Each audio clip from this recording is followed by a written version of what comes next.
mivovatra ny ladinika ny Tsimbazaza na impy tamin'ny enina jona indray ny fananganana ny vondrona parlementaire takin'ny lalam-pandrenana. Ny fantsiany ilay ordonnance mametraka ny lalàna fehizoro ny feny fandehanana ny antenimieram-pirenena no mamaiky azy ireo ka nampidirana tao anaty ordre du jour ampitso. Bizina vaovao indray ve ny Corée taorian'ny bois de rose sy ny volamena ary ny safira. Nizy malina teo no mibiazan'ny zandary sy mpiasany ivitoerana ny fanaraha-masony jony taontsirabe ny camion be iray nitondra Corée noir. Tompona andraikitra nitondra nandritra ny fitondrana teo aloha kosa ny voalasa raha tompon'ireo conteneur 920 any amin'ny fiarana mpitsambony Tomasina amin'izao fotoana izao. Sokafy ny radio fahazavana no niafatry ny FJKM Tetsy Ambatomena androany nandritra ny fahatsiarovana ny fahefa-taona ny katonany tionja-peo ity. Ivelan'ny ora fiasana ary tsy nisy olo-tena ny fiangonana FJKM nandritra ny fotoana nanatanterahana izany raha nambaran'ny Ravoahangy Arsan Roland Didier. Miandry ny valiteny minitry ny Aino Manjery ny fanokafana ny Aino Manjery miisa 20 nankatona tamin'ny fitondrana tetezamita. Farany fanamby ifanana anatin'ny zava-bita miavaka ny fanoratana someso aingana indrindra amin'ny écran tactile. Nandrombaka ny fandresena tamin'ny taona 2014 teratany breziliana iray. Tao anatin'ny 20 segondra monja no nahavitany ity tovolahy ity namerina nanoratra fehezanteny telo, fehezanteny feno misevina, ahitana teny miisa 520. Efa antaonany maro no faninanany tao anatin'ny Guinness des records ny fanoratana someso amin'ny écran tactile. Ny antsiprimy izay avetrany.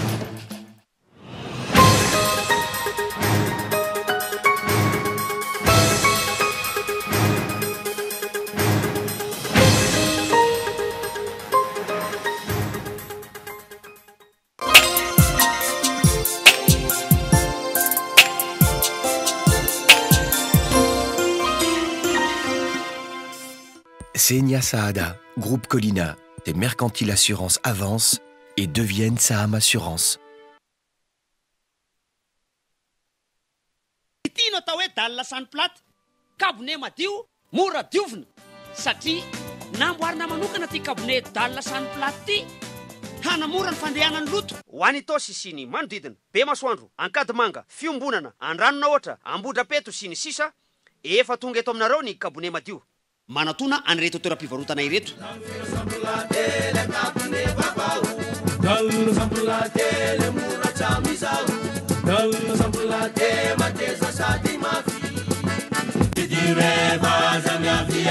Kabone madio misy karazany hafa maro isafidianana. Za yahay.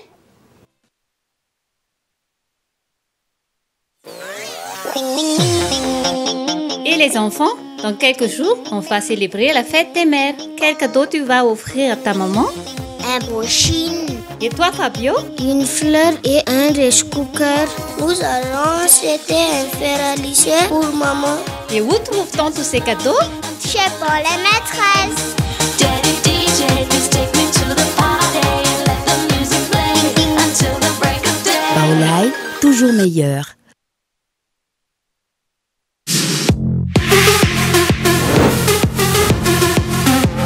Société de production cherche des acteurs et des actrices de 16 à 50 ans en vue de produire une série télévisée. Envoyez vos CV avec photos 4x4 et photos sur pied à l'adresse email info@cool.mg ou à déposer directement au siège de Cool TV, Boutique, Aix-Somagel. Date du casting, samedi 24 mai 2014. Senia Saada, Groupe Colina, des mercantiles assurances avancent et deviennent Saham Assurance.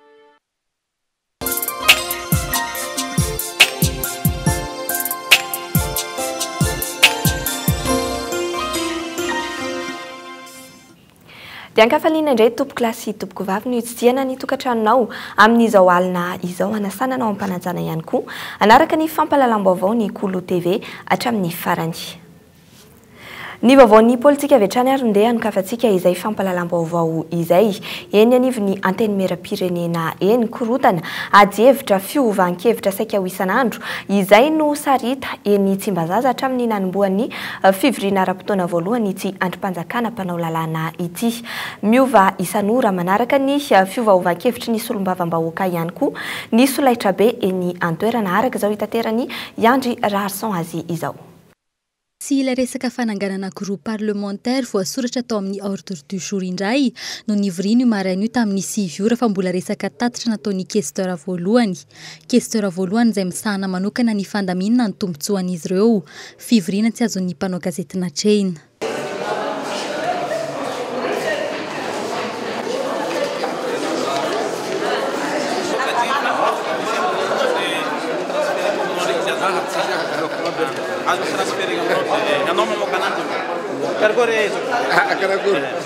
Ny lalam-panorenana no manambara fa ny solombavam-bahoaka voafidy ka tsy avy amin'ny antoko iray dia afaka miditra ao amin'ny vondrona parlementaire araka ny safidiny ao amin'ny anteny miera. Tsy maintsy misy solombavam-bahoaka miisa 5 vao afaka manangana vondrona iray. Vondrona 5 farafahakeliny no andrafitra ny groupe parlementaire. Tsy maintsy ho hita eny amin'ny anteny miera ny mapara raha tafakamban'ireo 7 tamin'ny ampiandohana taorian'ny fivakisan'izy ireny. Ny Ankolafy Ravalomanana koa dia efa vondrona iray no ny fananany solombavam-bahoaka 20. Ny VPM, MMM dia vondrona tsy azo ahilika ihany koa amin'ny fanapahan-kevitra rehetra ao Tsimbazaza no ny fananany solombavam-bahoaka 410 ary faran'ny leader Fanils ny Araksika manana solombavam-bahoaka 5 avy. Afaka manangana ihany koa anefa ireo antoko politika na tafiditra olona 3 ho solombavam-bahoaka toy ny Parti Vert. Sy marina fa anankiroa antoko maitso zany tafiditra ny solombavam-bahoaka izay tamin'ireo marobe izay napetraky ny antoko maitso eo am-karakarana indrindra izay zany vondrona groupe parlementaire izany amin'izao fotoana izao dia eo am-karakarana ny hoe ahoana satria izay antoko politika zany dia tsy maintsy jery izay tokony mety azy hoe mba ahafahan'ilay antoko maitso hanangana vondrona parlementaire ao amin'ny assemblée. Ny fivoriana ny ariva no tena nahita io kajikajy io satria dia nofarana ny mpitarika ny resaka raha vao noresahina ny mahakasika ny HVM izay mbola tsy antoko aloha hatreto nefa miady isisika hanangana ho vondrona parlementaire. Tapaka ihany ny hafarany fa amin'izy mahery ny 9 Jona no farafananganana vondrona eny Tsimbazaza. Hodinina rahampitso raha ny ordre du jour no mena ny mpanao gazety hatry ny omaly ny fantsian'ilay ordonnance 2014-001 izay nametra ny lalàna fehizoro mifeny fampandehanana ny anteny meram-pirenena. Fa mbola eo amin'izay lafiny politika izay hatrany, inona ny tena fahefan'ny filan-kevitry ny fampihavanana malagasy, inona no tsindry azon'izy ireo atao ho amin'ny mpanapa-kevitra eto Madagasikara mba hampahombiazana ny fampihavanana. Maro no manahy ankehitriny fa tsy afaka tena ama na hanolo-kevitra momba an'ireo teboka lehibe izay heverin'ny mpanao politika fa hiankina ny fampihavanana ny FFM isan'ireo, ny fampitsiana ny sesitany politika, ny fampivondronana ireo rehetra milaza fampihavanana niatrika ny fivoriam-be faharoa fanaon'izy ireo tamin'ity taona ity ny FFM androany. Ny Andro Andrenarso no mitatitra ny andindiny. Ahoana ny tena endrika isehon'ny fampihavanana atao eto Madagasikara, famonoana omby sy ny fiteteza-paritra ve? Fampihavanana amin'ny famelan-kelo kara-pivavahana sa ara-pirazanana ve? Hatreto, tsy mbola misy valiny mazava ireo fanontanian'ireo ary tsy dia mazava amin'ny ankamaroan'ny olom-pirenena ny hoe fampihavanana tahaka ny ahoana no atao eto. Nanteriny tatitra iray momba ny Madagasikara avy amin'ny ONG International Crisis Group izay vondrona ny firenena 70 androany fa tokony alavaina ny fehim-potoana iasan'ny FFM ary ampidirina amin'izany ny FFKM. Hitako tokoa le recommandation voalazanao. Kazeny zany tsy hanao ranony kope. Kaze vonona hanampy anay amin'ny fampihavanana ny malagasy dia raisinay adanandroa. Ary izay misy na tonga anay tany amin'ny panorama ny fahasivy sy ny fahafolo ny volana avril teo na niantso ny mpampihavana rehetra ary mbola izay ihany koa natonga ireo mpikambana ny paritaka tany amin'ny faritra ny viny tany nanatona ny ray aman-dreny nanatona mpitondra fivavahana ny sozabe mila hevitra hoe ahoana ny ataontsika satria zavatra lehibe dia lehibe ho za teo hoe ho atao miaraka amin'ny lalam-panorenana izay efa tora-pihavanana voafaritra eto. tsikatra ny fisaraham-bazan'ireo vondrona samihafa milaza fa mpampiavana teo aloha teo ny fandiniana ny resaka famitsorakeloka noho ny antony politika aloha no asa mivaingana efa tsapasire fa natomboky ny FFM matrizay araka ity tatitra avy amin'ny ICG ity ihany anefa nambaran'izy ireo fa toy ny voailika ary tsy voakasiky ny resaka amnistia miainga mandeha amin'izao fotoana izao ny filoha teo aloha Marc Ravalomanana ity faran'izay nilaza fa tsy mila izany amnistia izany ihany koa etsy ankilan'izay nilaza ny FFM androany fa raharaha politika izany raharaha politika mikasika an'io ka anjara ny filoha ny mahita ny zay mamety azy ary mbola averiko ihany koa fa ny valiteniko matetika dozy aho hoe matoa mifanoana izy raha reo dia samby misy fiarahana aina angamby ambadika any fa ny raha nitadiavantsika zany dia mba hitoniny ny tany fanjakana mba ahafahany ny filoham-pirenena sy ny gouvernemanta hiasa miaiky ny fahalemen'izy ireo ve ny FFM raha tsy misy azon'izy ireo atao na sosikevitra na tolo-kevitra tsisy lanjany eo anoloan'ny mpantanteraka ve izany ty androm-panjakana iray ahitana solotena roa isaparitra ity ny raharahany atsimo nambaran'izy ireo fa lahara-pahamia amin'izao fivoriana izao fa nisy kosa ny fivoriana ny tanterahan'ny komisiona ad hoc izay mandinika ireo atota taratasy mikasika ny fanendrena ny tale generaly Bianco tamin'ny zoma lasa teo vinavinaina araka izany fa ho fantatra mandritra ny filan-kevitry ny minisitra manaraka eo izay notendren'ny filoham-pirenena hitantana ity sampandraharaha maleo tena ity ratsy aivina atota taratasy misa 720 no voarain'ny comité de la sauvegarde de l'intégrité tamin'ny fafito ambin'ny folony volana aprily lasa teo anarana telo no nitsongaina tamin'ireo ary natolotra ny filoham-pirenena isan'ireo tolo-kevitra narosy ny vondrona Europeana izay ny fanamafisana ny ady atao amin'ny kolikoly mamerina indray ny fitokisan'ny fianakaviam-be iraisam-pirenena ny tsingana vita amin'ny fanarahana ireo fepetra takin'ny lalàna amin'ny fanendrena ny tale generaly ny Bianco raha avy hatrany dia notendren'ny filoham-pirenena ireo tale generaly ny Bianco roa ny fandimby teto amin'ny firenena voalohany dia voalohany izao no nampiarana ny jingana tokony arahana amin'ny fanendrena ny tale generaly ny Bianco izay mbola eo amin'ny lafiny toe-karena izay hatrany dia 320 faingo 4 tapitrisa $, no vola arotsaky ny firenena mikambana ho amin'ny fampandrosoana ny Madagasikara. Tetikasa mandritra ny 5 taona no anatrarana ireo tanjona eo amin'ny fampihenana ny tahany fahantrana, ny fanatsarana ny fitantanana ary ny fanatsarana ny fahafahana mianoka ireo fotodrafitrasa ara-tsosialy fototra. Fanatetiana.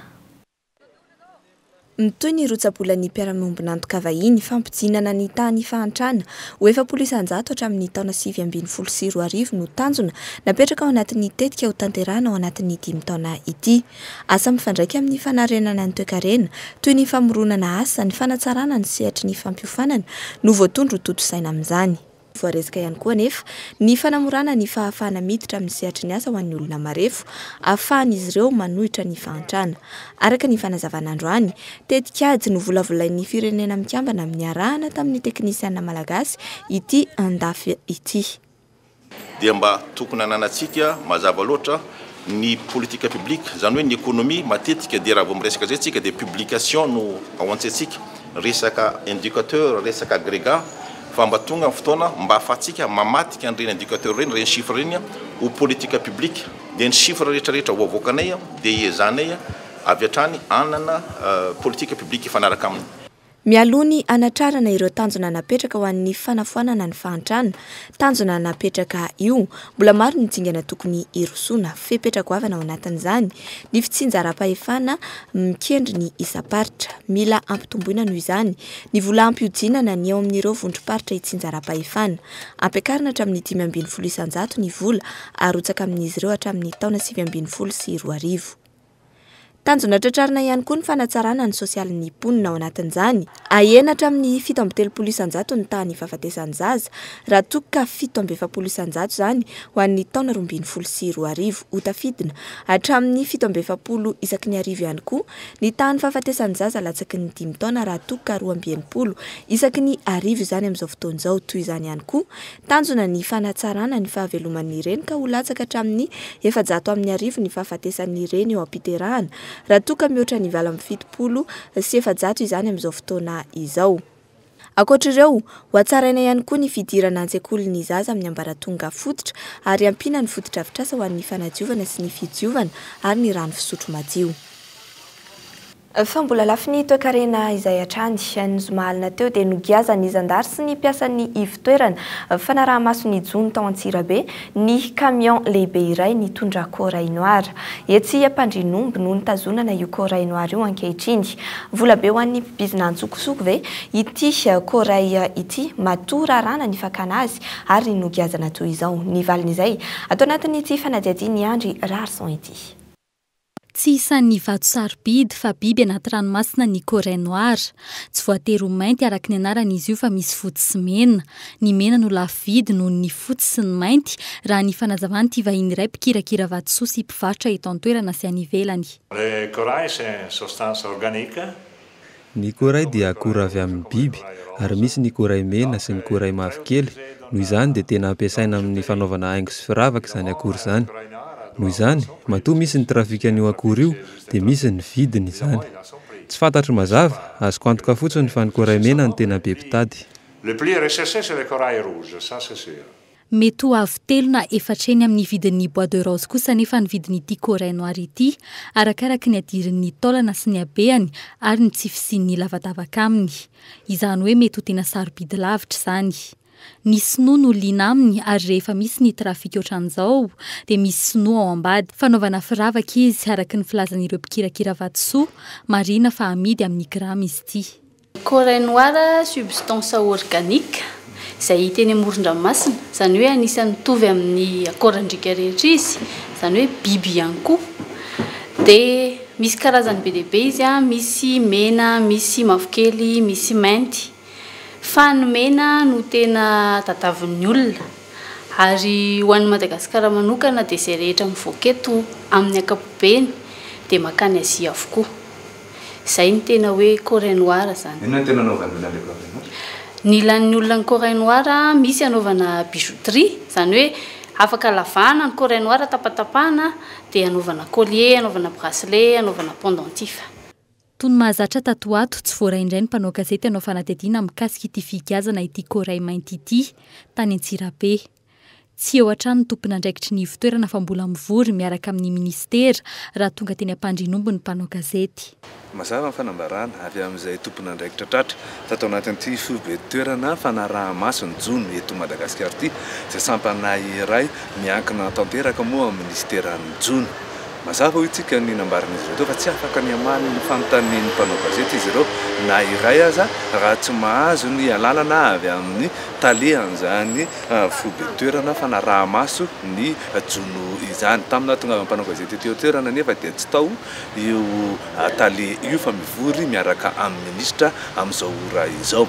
Ny antony natonga avy natety moa mitady fanazavana mikasika an'ilay atao hoe corail noir izay nigiazana tao Antsirabe tao anatina camion iray zany no nigiazana io corail noir io tamin'ny herinandro lasa teo. Bizina vaovao indray ve ny corail noir taorian'ny bois de rose sy ny volamena ary ny safira. Ny fanadihadiana natao teny anivon'ny taleparitra sy ny ministeran'ny jono tamin'ny faritra vitsivitsy no nahafantarana fa arete ministeriela no mandrara ny fakana sy fivarotana ary indrindra ny fanondranana ny corail noir. Mila arovana tanteraka ihany koa izy fa mitazona ny fahatsarany ny aty ranomasina ho an'ireo biby mananaina amin'ny velona amin'izany. Fandrasana fatratra kosa izay tena ho fihetsiky ny fitondram-panjakana malagasy. Anenjika an'ireo mpanao aferan'ny bois de rose ve sa hijerijery fotsiny manoloana ny fanondranana antsokosoko ity ambara faharem-pirenena ity. Hatreto aloha tsy mbola jila ny enim-bolana mahazatra ahafahana manao jeritodika amin'ny asan'ny ministera.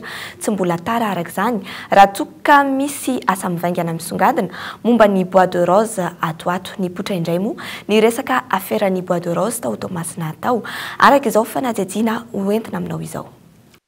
Voatondro molitra indray ny mpitondra teteza mita hatramin'ny omaly tamin'ny fampahalalam-baovao samihafa teto Andrenivohitra sy tao Tomasina.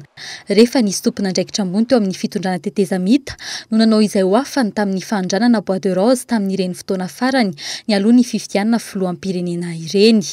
Toy ny manamarin'izany ny vaovaon'ny potra tao Tomasina omaly kantenera 440 feno bois de rose no nogiazana tao amin'ny serana tsamboka sy tavavoaka nakany ivelany intsony ankehitriny. rehefa hoe misoratra amin'ny mpanao politika maromaro ireo conteneur ireo ary misy ny mpanao politika anytana andraikitra maro. Voatoa ny loharanam-baovao sasany mihitsy ny hoe Prime Ministra teo aloha ny iray ary avy eo amin'ny fiadidinana tetezamita teo aloha ny iray. Inona no marina amin'ity raharaha ity? Miandry fanazavana avy amin'ny fanjakana momba ireo contenera feno boîte de rose totomasiny ireo ny mpanara-baovao. Sarotra ho an'ny mpitandro ny filaminana izay azonay tamin'ny antso atarby nampita ny vaovao nanteriny kosa fa nisy nandositra ny tompon'ireo boîte de rose ireo. Nitsoaka ny olona tompony io nitsoaka nandositra fa izy rehetrarehetra zany dia vao déposé any amin'ny direction régionale Eaux et Forêts. Nitsoaka le olona tompony io Mitandrina be avokoa ireo tompon'andraikitra isan'ambaratonga ny ezahana ananontaniana tamin'ny antso atarby androany sararana azo vaovao. Fantatra kosa fa contenera 540 no azon'ny task force tamin'ny taona 2024. Saingy nisy ampahany tsy nampahafantarana.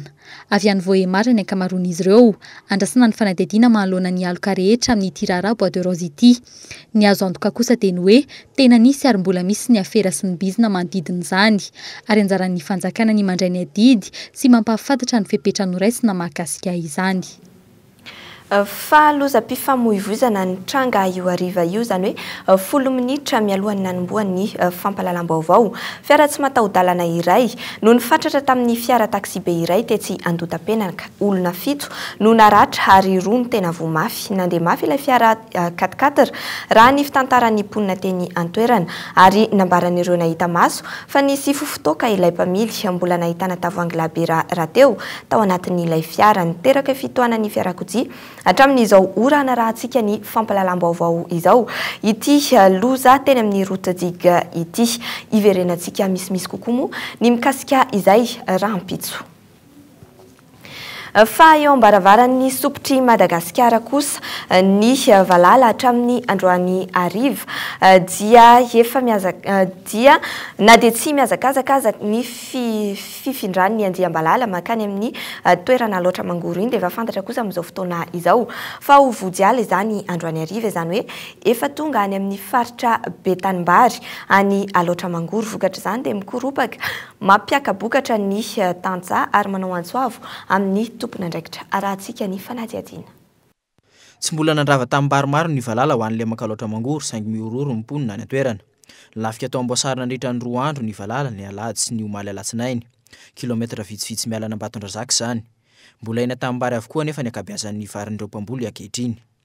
Eo amin'ny yapatelo vaso mbola tsy voatsinja. Mbola yapatelo ngamba zay voatsinja rety. Ndray apatelo ny voatsinja. Zay zao ny vary aty.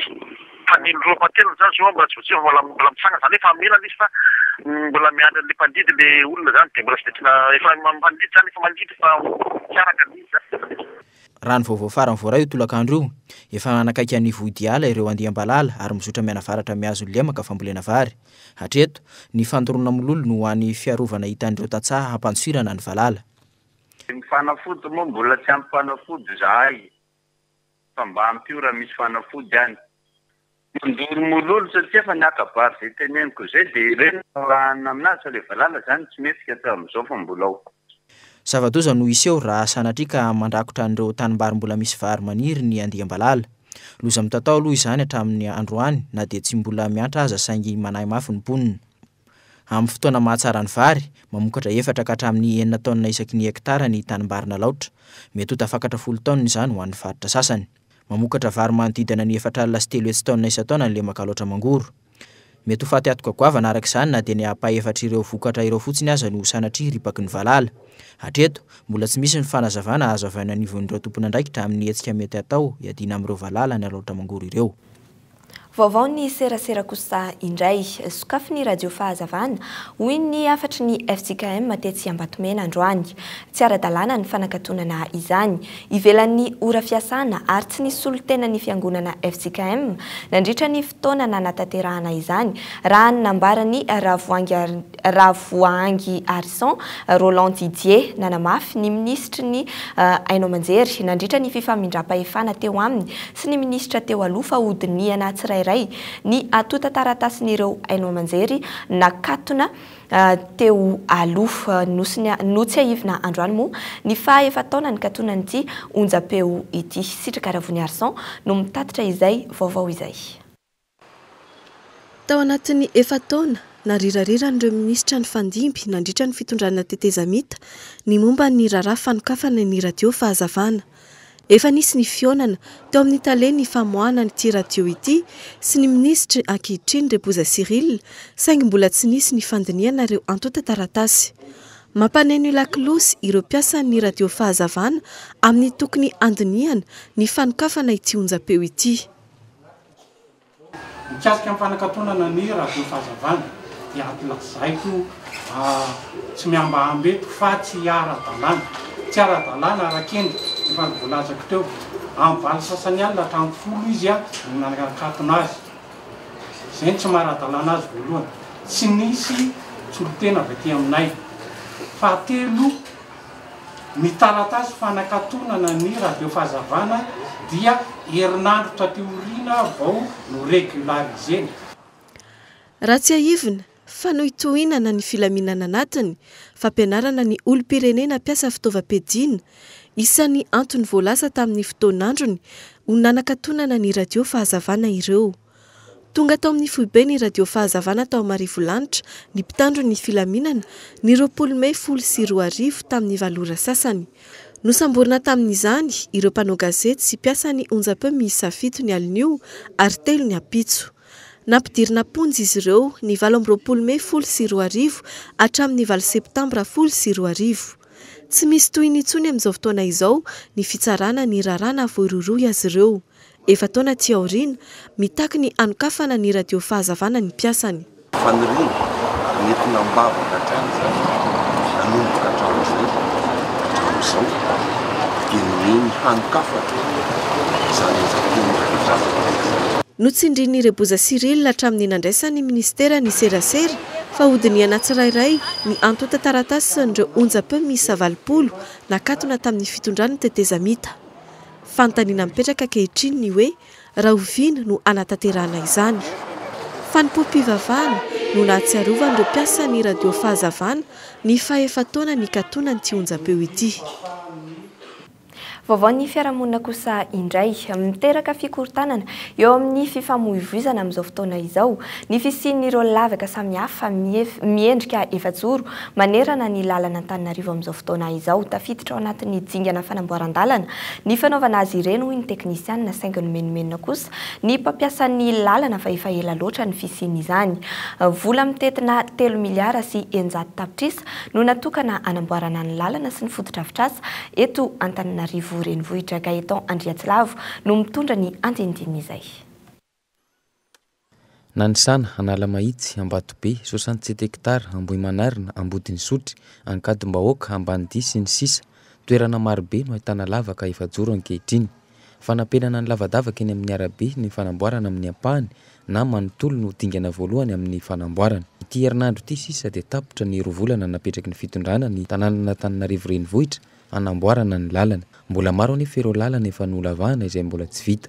Ety amin'ny 67 hektara isan'ny menomenona ny mpamily. Ty lavaka taony zareo ty zany le izy zany lavaka kely dia lavahany zareo indray avy eo dia avelany eo maharitra tapa-bolana vao iverenany nefa lavaka kely dia lasa vao may zany le izy manimba le train na automobile ohatran'ny mpampiasa taxi moa zany dia tena mijaly. Zalana azy dia izay indray moa miteraka embouteillage. Tsy ny fiara ihany no misedra olana amin'ny itony lavadavaka itony.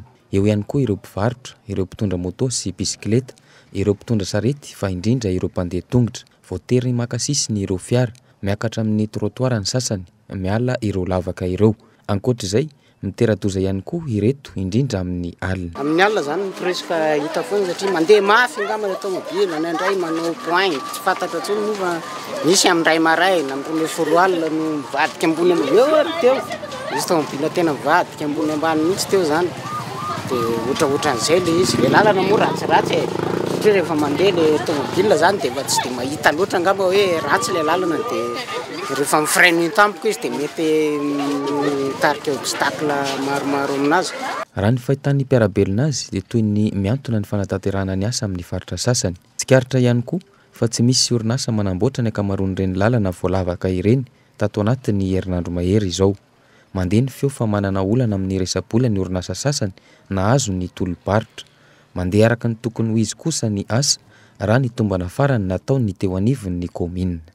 Fandeha niasa moa zany mandrosy antsika mandrosy kelikely mandeha fanamboarana lalana ho avy eo famelomana jiro eto Antananarivo alohan'ny fety dia mandeha tsikelikely antsika mpanarakaraka amin'izay hoe enim-bolana nalefa roa volana zay vita dia izay tokony vita tao anaty roa volana ihany aloha vitanay ao anaty roa volana. Raha tsy ahivina enim-bolana ny fetra voalaza fa anarenana tanteraka ny tanànan'Antananarivo ka ny roa volana natokana ho an'ny fanamboarana vonjimakian'ny lalana nefa bolana ambiny anatsarany ireo fotodrafitrasa isan-karazany sy amahana ny olan'ny fako. Andrasana moa ny fanazavana entin'ny komina mahakasika izany amin'ny fiaonan'izy ireo amin'ny mpanao gazety isan-kerinandro rehefa alarobia izany hoe rahampitso. Fa mivoaka avokoa ankehitriny ny didy samihafa momba ny fifaноlanana amin'ny rahatany eny amin'ny tribonaly. Tamin'ny zoma farany teo, didy maro mikasika ny fakana tany sy trano no navoaka ny fitsarana, isan'izany ny teny Ambatoroka izay mahakasika trano folo tafo sy ny teny Akadimbahoaka izay nampifanolana ny mponina teny Antoerana sy ny orinasa lehibe iray. Ny andinindiny izay tanteriny Gaetan Andriatsilavo hatrany. Teto Ambatoroka androany maraina mponina tamin'ny trano folo tafo ny voaterina moka ny entany tao an-trano. Voaroka izy ireo fa tsy tompony ary ilain'ny tompony izany. Tsy manaiky izy ireo fa samy milaza ho tompony avokoa. Mpitandro filaminana sy Emoregona nanaisitra azy ireo androany maraina. Nga hoe anjava-trano zany reo sady amoaka entana izay tsy hisy sommation mihitsy taminay na dia kely ary fa ekena aloha le tany fa hoe mifahalalana azy etreto dia mbola litizeny amin'ny tribunal ary mbola tsy hitanay ny tena grosy maro-potitra manambara an'le fa haresianay marina.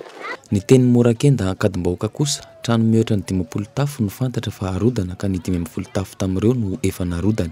Tsy nanaiky ny toizan'ny fandrodanana ny mponina teny Antoerana. Raikitra ny korotana teo amin'ny vahoaka sy ireo huissier izay nitondra mpitandro filaminana teny Antoerana.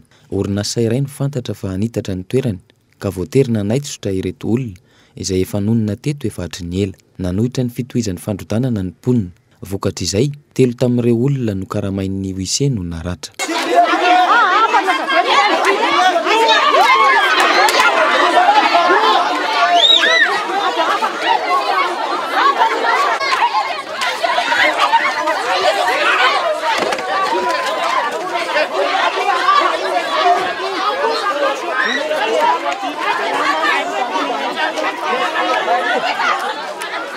Filaminana aloha dia miato ngesaka tamin'le be mifampanaovana izay hoe aloha hiato dia efa nanaiky izy aloha dia hita eo ny tohiny.